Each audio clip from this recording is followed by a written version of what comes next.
Part 3 of my little story, all parts are down below.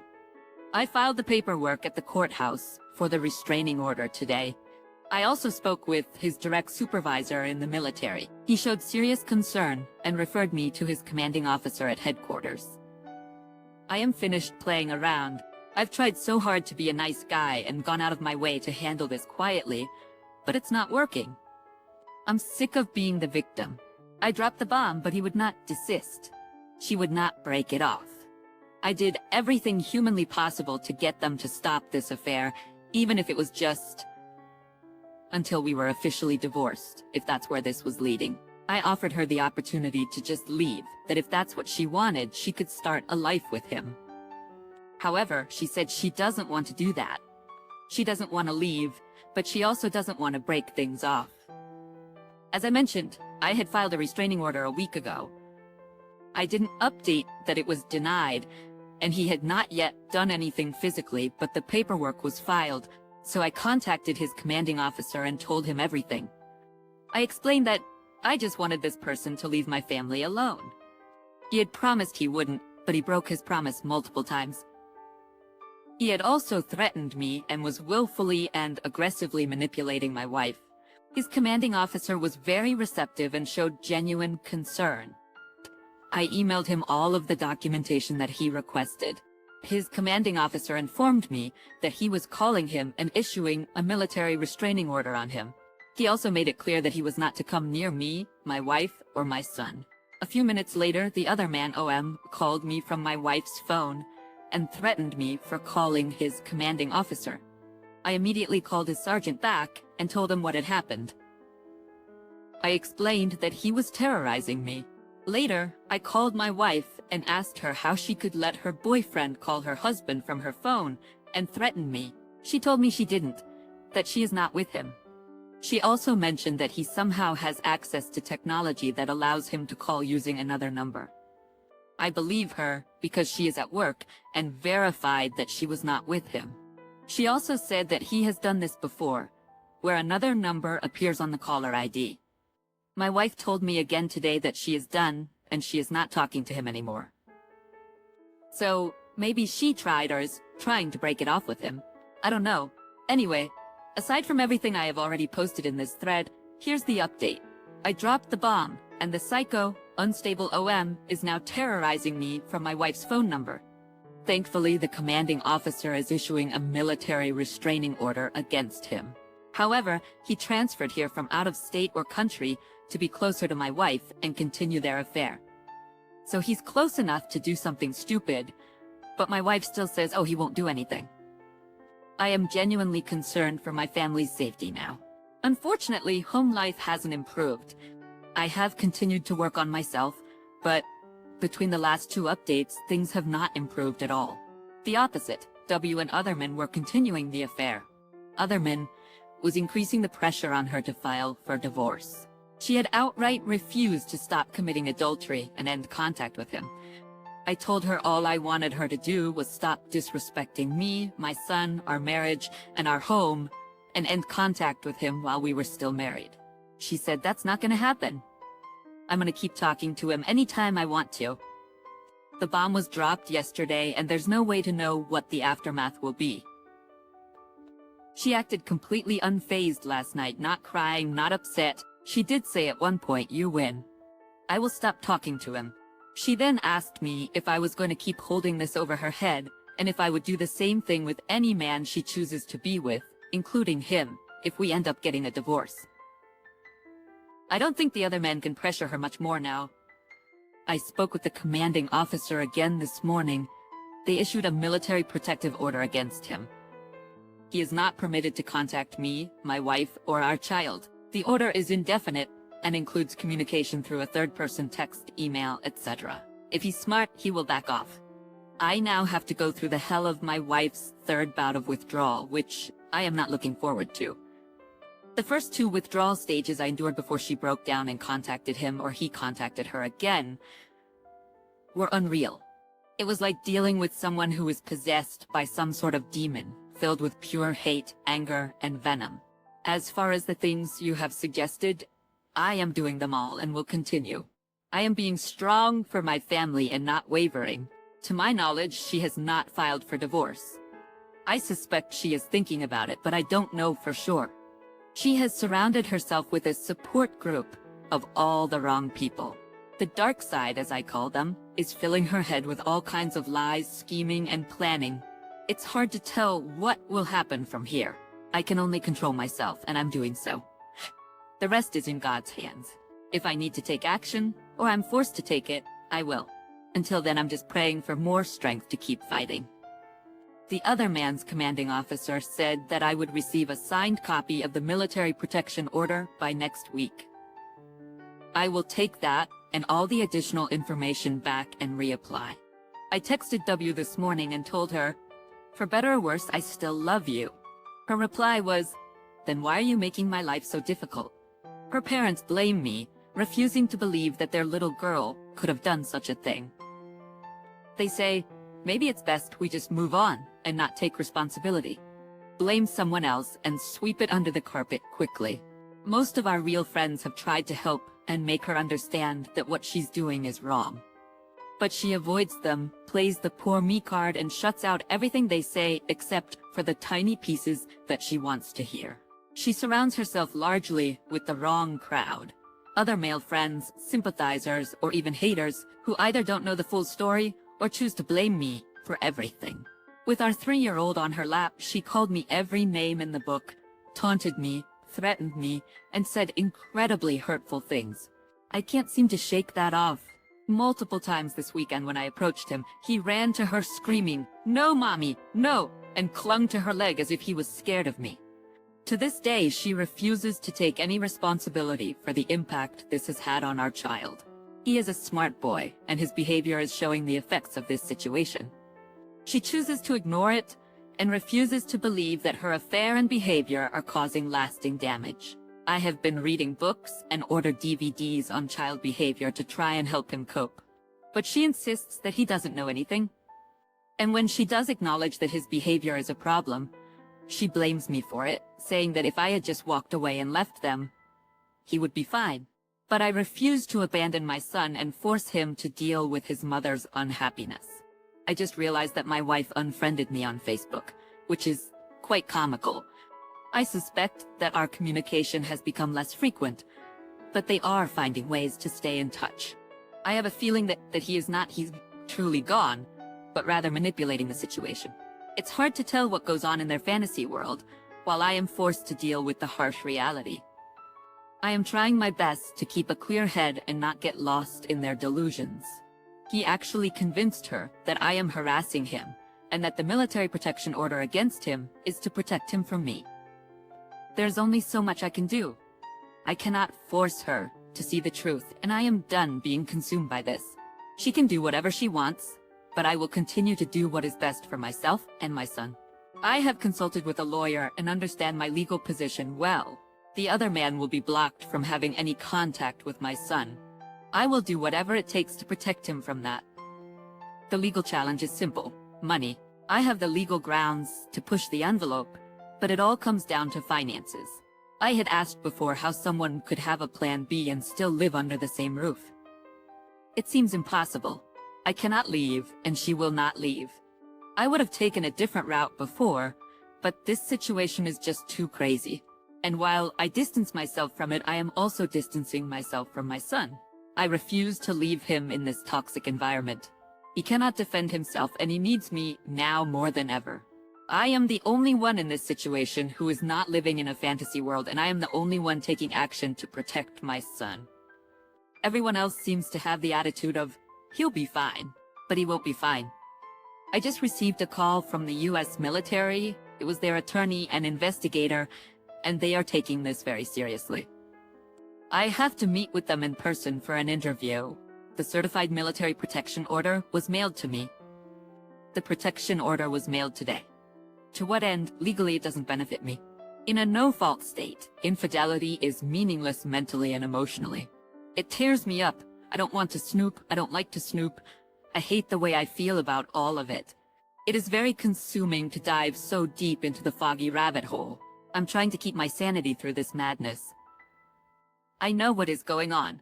I don't think the facts are in dispute with what I know, and the people that she is convincing otherwise would probably just twist it further or deny it, regardless of evidence.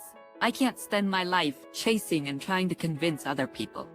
They will believe what they want, and I will go crazy if I stay in their rabbit hole longer than I have to. 99% of the communication is through her iPhone. I have no access to it or ability to install anything on it, even if I wanted to. When I see she is getting text messages from friends of hers that are also other man friends, the other man has traveled in the same group of friends as my wife for a long time.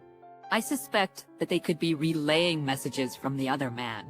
One in particular who is her best friend of sorts.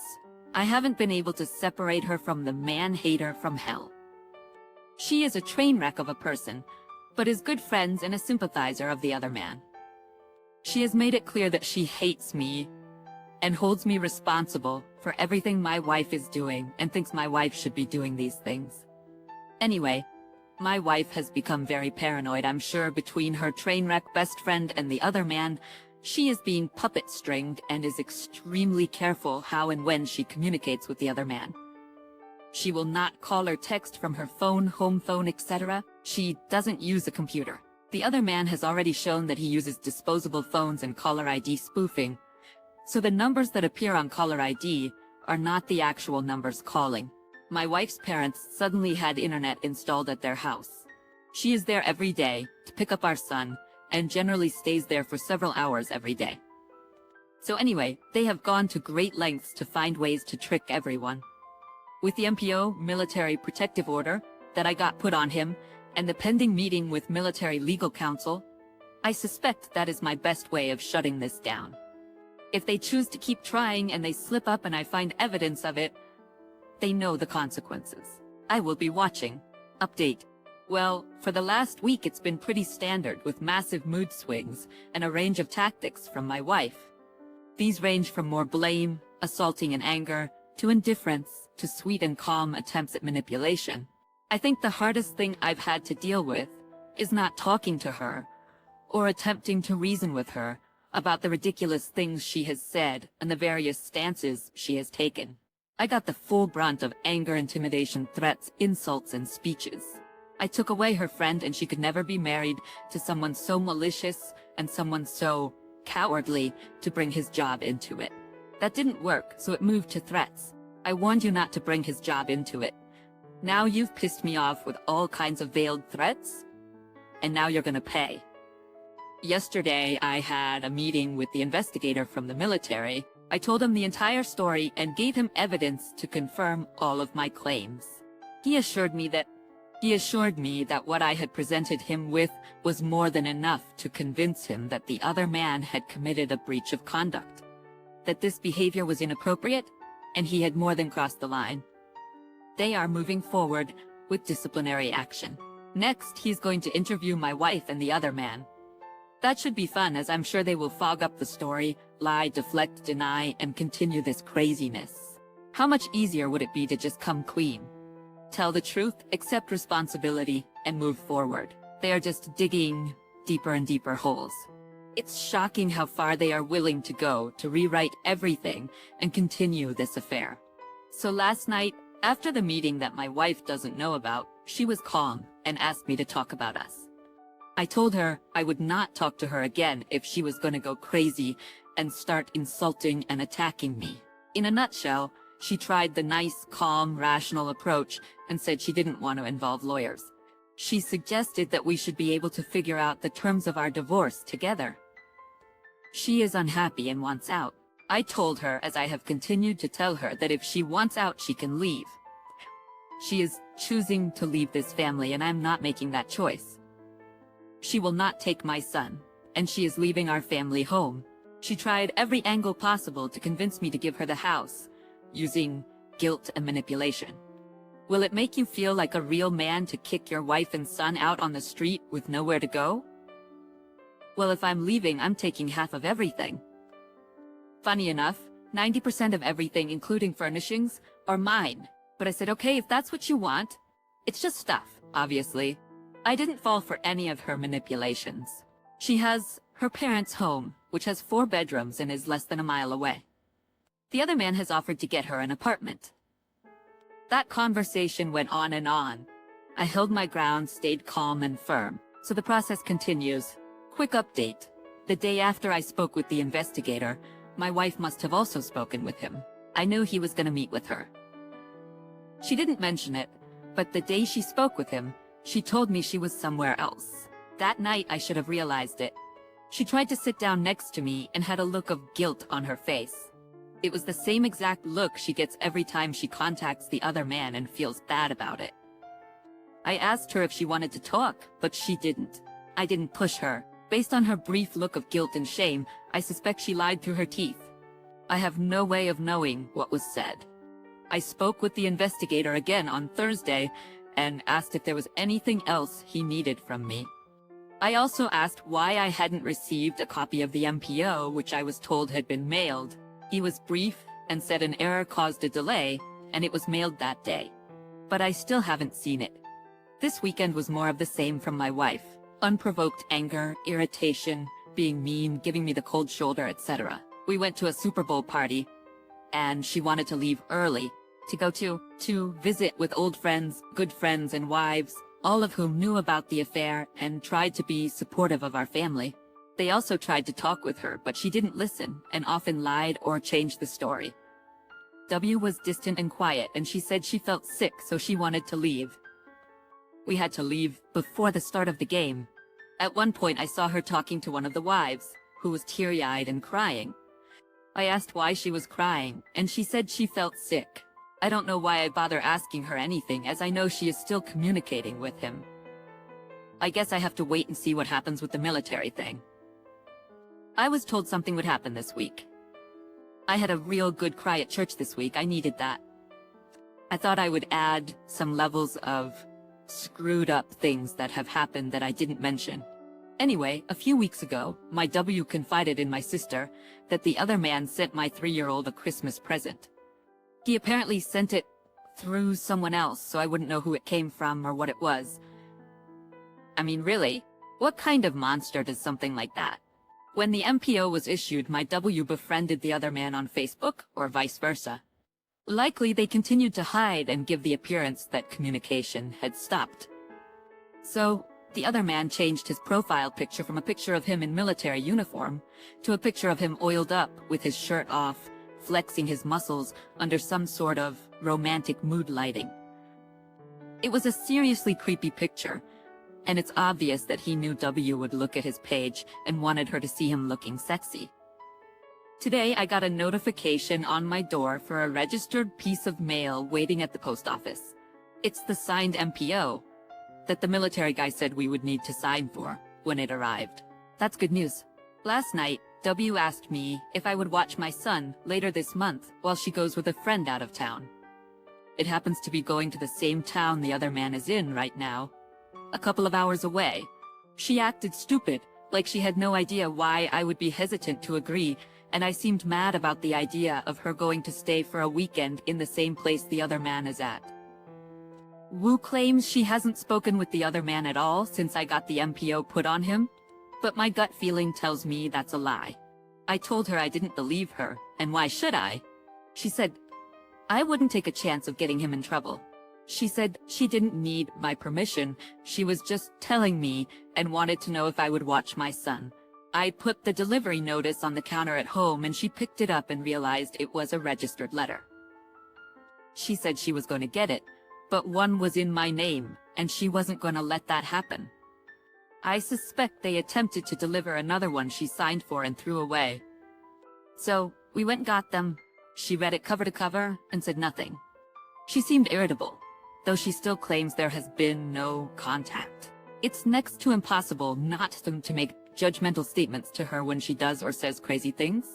As I mentioned, I have been trying to shield my son from some of this and have been reading and watching behavior modification systems and programs to try and help soften the obvious impact this is having on him. However, she continues to undermine my efforts. I mentioned this to her right after she did it again. She says angry in front of him, you know what? To you. I couldn't help my response. I said, nice job, Supermom. Go ahead and insult his father and continue to put me down in front of our child. Anyway, after he was out of the room, I told her she could say anything she wanted to me, call me anything she wanted, and hold on to this anger as long as she wanted. But she would not continue to do it in front of our child. Again, this would have never happened. I wouldn't be this person or done any of these things if you hadn't made me lonely. Same circular conversation. She is tired of me playing the good parent, making her feel like the bad parent who is destroying her child. Blah, blah, blah. He doesn't know anything. He can't understand. I'm not doing anything to him.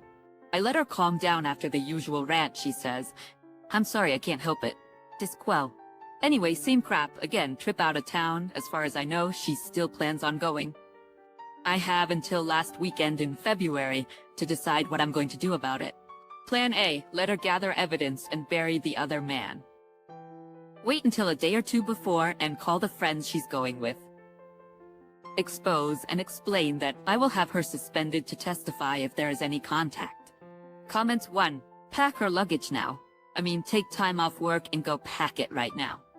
And call her sister or mother, tell them she is continuing the affair, will not quit, and they need to come get her, because you will not accept adultery in front of the child. She won't be able to say you threw her into the streets because she's going to her family and does have a place to stay. Let them see how she's behaving for a while. 2. If she absolutely will not leave, find a place that is suitable for you and your child in the child's school district or daycare area that has a place where your child would have their own room and their own things, and take active steps to move with the child if the home is in both of your names. You would not lose your claim to the proceeds if it were to sell and you didn't abandon the child. You move the child away from harm.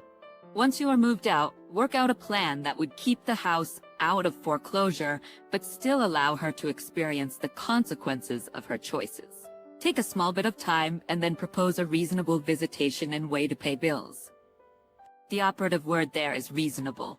Her idea of reasonable is to continue the affair, keep the house and child, and have you pay for everything. But we all know that is unrealistic. Let her have the house. Then she's free to pursue the other man until he's court-martialed for all you care. You and your child will be free to carry on your lives in some peace. Yes, I realize it will be a big adjustment. Yes, I realize you'll have to make arrangements for before and after school care or transportation, but single moms do it every day. And you are every bit the parent any mother could be. You at least have the best interests of the child at heart, rather than solely pursuing your selfish desires to the harm of innocence. So those are 2 ideas to start. Do we need more, or will one of those work for you? Pre-divorce, 50-50 essentially. It's just a matter of money after that. I am confident that I have the leverage to get the better end of that split. There really is no question that my wife has not had my son's best interests in mind, and has clearly shown that. I have no interest in separating my wife from my son. I want full custody. She adores him, and he is a mama's boy. I only want the ability to make decisions that I believe are in his best interest. An update on my situation: I have been quiet because there has been nothing significant to report. On my side, everything is the same. I have been tirelessly working on myself to become a better and stronger person for my son and myself. This has nothing to do with my wife. It is for me and my son. I am happy to do it. This is who I am. I heard from the military yesterday. Based on their strict guidelines of conduct such as adultery, there is nothing they can do. They are aware of my wife's conduct and agree that it is unfitting behavior. My wife has been under a military protective order this entire time, which prohibits her from contacting me. I was told that this order will stay in place until our divorce is finalized. That is all they can do, unless I can provide proof that contact continues. It is obvious to me, but proving it is impossible, as they have been using third parties and other methods to stay in contact, which I cannot access or prove. By some strange coincidence, after I spoke with the military yesterday about the final ruling, my wife talked to me last night about filing for divorce. So here I am. I do not want to be married to this woman, and there's no possibility that I could forgive what she has done. The person she has become is repulsive. Not the act itself. Mistakes happen, I understand that, and have been willing to forgive and work through it for my son's sake and my personal commitment to being a good husband and father. I believe love is an action and commitment is not halfway. They say adversity reveals true character. Well, I've seen enough. I deserve better, but I am still dealing with this problem. I am not sure how to prevent my son from being exposed to this situation and the fallout that will come with it. I could personally care less about the people around her who have been fooled into believing her lies and blaming me for her cheating. Our pending divorce is a result of her 2-year affair and desire to be with the other man, not because of me. I don't care about them or what they think, but I am still stuck. I don't want my child to be exposed to this situation. The consequences will be ridiculous. What do I do? I am not interested in letting my wife experience the consequences of her decisions at the expense of my child's quality of life or his development. My son is only 3 years old, and the things that have been happening and will continue to intensify as a result of this situation. As a result of the pending divorce, it will impact him more than possibly any other event in his life. He needs me there. I have been actively and aggressively doing everything in my power to soften the impact of his mother's actions and choices and what they are doing and will continue to do to him. I will not back off. If my pain and her being allowed to fog the people around her means that he somehow avoids worst-case scenarios, I will throw myself on top of that grenade every day, all day. My wife is a selfish, shallow, weak person. She is making choices based on what she wants and needs and has no regard for or chooses to deny the impact of what it is doing to our child. She is not going to wake up and suddenly realize what she is doing to him. And I am not interested in saying I told you so 10 years from now. He must be protected. I am the only person in his life that doesn't have my head up my back. I can't abandon him now. I won't. He may never know it, and I will never need credit for it. But if being my son's hero means I sacrifice my pride and take the bullets, I will stand tall. The people she has surrounded herself with are people I do not know well, and she has been able to spoon-feed whatever story she has concocted. In order for me to inform them, I would certainly have to put it on a billboard or go out of my way to contact them. They are not my friends and will never be my friends. In order for me to shed light on the truth, I will absolutely have to drag her through the mud. I never intended on doing that, so I didn't expose it beyond the circle of our closest friends whom she has withdrawn from. After that happened, she started developing new allegiances with people, including older friends I don't know, and co-friends of the other man. I don't want to save the marriage. It obviously can't be saved. I don't want to get screwed over, but I also hesitate to waste a truckload of money that I don't really have. And what I do have access to, I will need for the new expenses I will incur. So spending a bunch of money on attorneys, who from what I understand, will have a limited effect on the big picture outcome when weighed against the cost. I need to ensure or do my best to limit any exposure my child will have to the other man. My wife seems to be willing to play nice about the terms of the divorce, suggesting that it's possible she walks away from our house and is willing to split possessions 50-50. She says the terms of what she proposes will be outlined in the divorce paperwork, which I'm supposed to be getting soon. I figured I'd take a look and then see, but I think no. She's become a selfish, lying, scheming, greedy person. And I doubt when it all shakes out, she will play nice on my terms, despite knowing that she is wrong. I am trying desperately to stay enlightened about this. Truth is, right now, I don't give a crap what any of them think. I know what she has done, and I know what I have done as a father and husband to save my marriage and family. She needs them to approve of her actions, and to get that approval, she lies and rebuilds the truth to suit her story. I don't need them to believe anything I say. I haven't lied about anything. God knows my intentions have remained pure and my heart has stayed true. And that part has been tough. I have to believe that I will earn the profit of that somewhere down the line. I'm done with this sickening dysfunction. I won't get sucked into it any further. I tell the truth, she rebuilds it, then lies again and again. Then cries poor her. The amount of energy this woman spends on her campaign to convince people of her foggy reality is dumbfounding. I have no interest. I can't win if winning means I have to stoop down to this pathetic reality with them. It's been a sickening process. I have to believe that they will earn the karma of that somewhere down the line. Half a year later, and so it ends. I just got back from the courthouse. I'm divorced. I don't know how I feel, all things considered. Better than I may have expected, given the black hole of depression and fear that consumed me for so long during the initial stages of the affair. It dawned on me that I completely shut down all updates half a year ago, once I reached the point when I had both feet under me and the strength to put away my denial and move forward.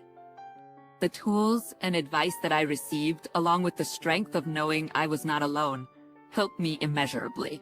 I am a better man and a better person as a result of your support. Each of your stories and all of the wisdom shared has given me the strength to not just endure, but to grow. I have true 50-50 joint custody of my son. Exactly what I wanted. I kept my home. Hell of a fight for that one. I pay nothing, no child support, alimony, no assistance with her bankruptcy, debts. I have clear eyes and a full heart. I could honestly tell my son that Daddy did the best he could do.